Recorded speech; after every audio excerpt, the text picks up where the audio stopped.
نحمده ونصلي على رسوله الكريم اما بعد فاعوذ بالله من الشيطان الرجيم بسم الله الرحمن الرحيم رب اشرح لي صدري ويسر لي امري واحلل عقدة من لساني يفقهوا قولي۔ ایک چیز جس کی ہم میں سے ہر ایک کو ضرورت ہوتی ہے وہ ہے استخارہ کرنا۔ حدیث میں آتا ہے کہ حضور صلی اللہ علیہ وسلم صحابہ کرام کو استخارہ کی دعا اس طرح سکھاتے تھے جیسے قرآن کی سورت کوئی سکھائی جاتی۔ قرآن مجید کی سورت سیکھنا کیوں ضروری ہے؟ کیونکہ اس کے بغیر نماز ہی نہیں ہوتی۔ آپ نماز میں سورت فاتحہ نہ پڑھیں تو نماز ہی نہیں، اور سورت فاتحہ کے بعد کوئی اور سورت نہیں ساتھ لگائیں تو آپ کی نماز نہیں ہوگی، اور نماز نہیں تو دین ہی نہیں۔ نماز دین کا ستون ہے، نماز دین کی پہچان ہے۔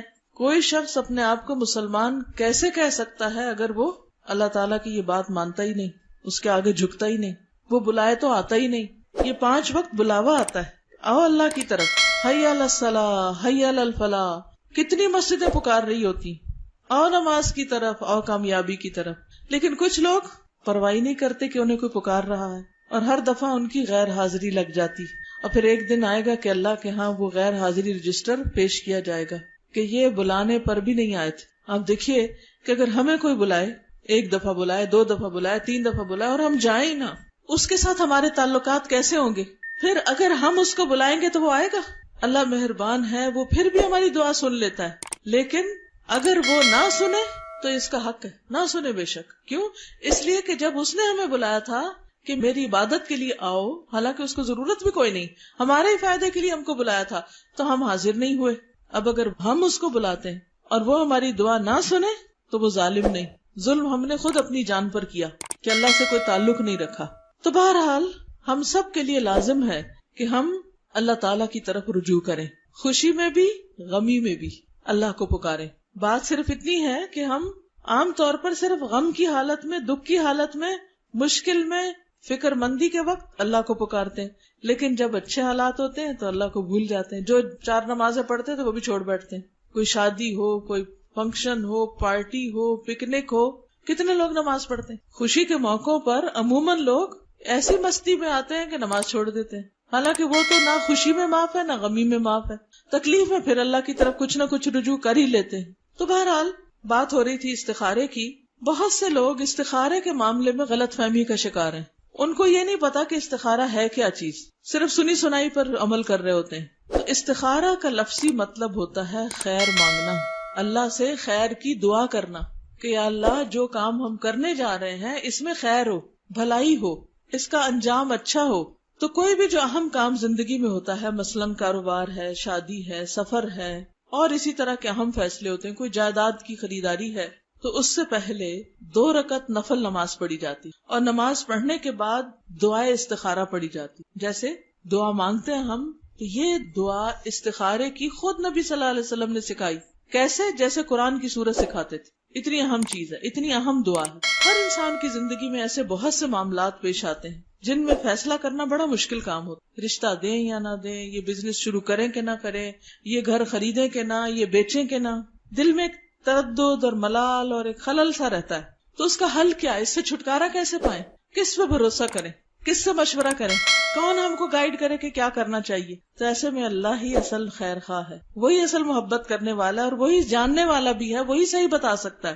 تو اس لیے عقل مند وہی ہے جو اس وقت خیر کی دعا مانگ کر، یعنی استخارہ کر کے حتمی فیصلہ کر لے۔ امام ابن تیمیہ کہتے ہیں جس نے اللہ سے استخارہ کیا اور مخلوق سے مشورہ کیا، یعنی اللہ سے بھی مشورہ کرو، اللہ سے بھی دعا کرو، اور بندوں سے بھی مشورہ کرو، ڈسکس کرو، اور اپنے کام میں ثابت قدمی اختیار کی، پھر اس کام میں جلد بازی نہ کی، یعنی صبر سے کام لیا، بس فوراً نہیں، دعا کی، ذرا سا انتظار کیا، اور پھر فیصلہ کیا، غور و فکر کے بعد فیصلہ کیا، ایسا شخص کبھی نادم نہیں ہوگا، پشیمان نہیں ہوگا کہ اس نے وہ فیصلہ کیوں کیا تھا، کیونکہ اس نے معاملے کے سارے پہلوؤں کو دیکھ لیا تھا۔ اسلام سے پہلے کا جو دور تھا، دور جاہلیت، اس میں لوگ مختلف طریقے اختیار کرتے تھے فیصلے کرنے کے وقت۔ جیسے پرندوں سے پال لیتے، وہ 2 پرندے اڑاتے، اور اگر وہ رائٹ سائڈ پہ چلے جاتے تو کہتے یہ کام ٹھیک ہے، اگر الٹے جاتے تو کہتے یہ کام ٹھیک نہیں ہے۔ اسی طرح نجومیوں اور کاہنوں کے پاس جاتے تھے، ان سے پوچھتے تھے، قرآن اندازی کرتے، قیافہ شناسی کرتے، تیروں کے ذریعے قسمت کا حال معلوم کرتے۔ لیکن اسلام نے ان سارے خود ساختہ طریقوں کی بجائے بندوں کو اپنے رب سے مشورہ کرنا سکھایا۔ حضرت جابر رضی اللہ تعالیٰ عنہ روایت کرتے ہیں کہ رسول اللہ صلی اللہ علیہ وسلم ہمیں ہر کام میں استخارے کی تعلیم اس طرح دیتے جس طرح قرآن مجید کی کسی سورت کی تعلیم دیتے تھے۔ آپ فرماتے، تم میں سے کوئی شخص جب کسی کام کا ارادہ کرے تو فرض کے علاوہ 2 رکعتیں نماز پڑھے اور یہ دعا مانگے، اور پھر استخارہ کی دعا۔ استخارے کی دعا کا مطلب کیا ہے؟ اے اللہ، بے شک میں تجھ سے تیرے علم کے سبب خیر طلب کرتا ہوں، تجھے پتا ہے تو مجھے بھلائی سے نواز، تیری قدرت کے سبب تجھ سے طاقت مانگتا ہوں، تو طاقت والا ہے، مجھے بھی طاقت دے کہ میں صحیح فیصلہ کروں اور کچھ کر سکوں، اور تیرے فضل عظیم کا طلبگار ہوں کہ بے شک تو ہی قدرت رکھتا ہے اور مجھے کوئی قدرت نہیں، تو علم رکھتا ہے میں کچھ نہیں جانتا، تو تمام چھپی ہوئی باتوں کا جاننے والا ہے، یعنی غیب اور راز تیرے علم میں ہے۔ اے اللہ، اگر یہ کام یعنی جس کے لیے میں استخارہ کر رہا ہوں تیرے علم کے مطابق میرے دین، معاش یعنی کاروبار اور کام کے انجام کے اعتبار سے میرے لیے بہتر ہے تو اسے میرے مقدر کر دے، میری قسمت میں کر دے، اور اسے میرے لیے آسان کر دے، پھر اس میں میرے لیے برکت پیدا کر دے، مبارک کر دے، اس کو کوئی رشتہ ہے، کاروبار ہے، اس کو مبارک بنا دے۔ اور اگر تو جانتا ہے کہ یہ کام میرے دین، معاش یعنی کاروبار اور کام کے انجام سے برا ہے تو اسے مجھ سے دور کر دے اور مجھے بھی اس سے دور کر دے، یعنی پھر میں یہ کام نہ کروں، اور جہاں بھی خیر ہو اسے میرا مقدر بنا دے، پھر مجھے اس پر راضی کر دے، یعنی اگر خیر ادھر ہے تو یہ ہو جائے، یہاں خیر نہیں تو جہاں خیر ہے مجھے ادھر موڑ دے، میرا دل اس طرف کر دے، مجھے وہ راہ دکھا دے۔ تو یہ دعا اگر قبول ہو جائے بندے کی تو یا تو جو اس کام میں وہ استخارہ کر رہا ہے وہ بہتر ہے تو وہی ہو جاتا ہے اور اس میں فائدہ ہو جاتا ہے انسان کو، یا پھر یہ ہے کہ انسان کا دل اس سے اٹھ جاتا ہے یا کوئی سبب بن جاتا ہے اور وہ کام نہیں ہوتا۔ تو اس دعا میں پہلے اللہ تعالیٰ کے علم کا ذکر ہے کہ تو بڑا علم والا ہے، قدرت کا اقرار ہے کہ تیری طاقت اور قدرت بہت بڑی، پھر اپنی کم علمی اور عاجزی کا اظہار ہے کہ اللہ مجھے تو کچھ پتا ہی نہیں، تو جانتا میں نہیں جانتا، قدرت تیری ہے میری نہیں ہے۔ تو دعا کی قبولیت میں یہ بڑا اہم فیکٹر ہے کہ انسان دعا مانگتے وقت اپنی عاجزی اور بندگی اور بے بسی کا اظہار کرے، اور پھر اللہ تعالیٰ سے یہ التجا کرتا ہے انسان کہ اللہ تو اپنے خاص فضل کی وجہ سے مجھے صحیح فیصلے کی توفیق عطا کر۔ خاص طور پر جس چیز میں استخارہ کیا جاتا ہے وہ شادی کا معاملہ ہے، جس میں استخارے کی تعلیم نبی صلی اللہ علیہ وسلم نے خود دی ہے۔ حضرت ابو ایوب انصاری رضی اللہ تعالیٰ عنہ روایت کرتے ہیں، آپ کو معلوم ہے نا ابو ایوب انصاری کون تھے؟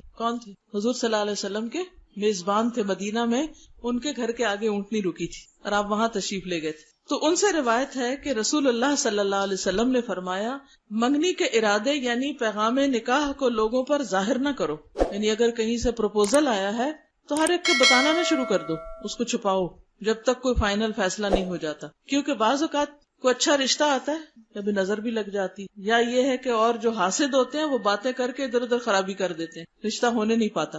تو کہا کہ جو اگر کوئی پیغام دے تو اس کو ظاہر نہ کرو، یا کسی انسان سے پہلے نہ بات کرو، بلکہ کیا کرو، وضو کرو، اور اچھے طریقے سے وضو کرو، ٹھیک ٹھاک پورے شعور سے، اور ویسے بھی وضو اچھا کرنا چاہیے، کیونکہ ایک مرتبہ نبی صلی اللہ علیہ وسلم نے دیکھا کہ لوگ پاؤں دھو رہے ہیں اور ایڑیاں خشک ہیں، تو آپ نے بلند آواز سے فرمایا، ویل للعقاب من النار، ان ایڑیوں کے لیے آگ سے ہلاکت، ان ایڑیوں کے لیے آگ ہے۔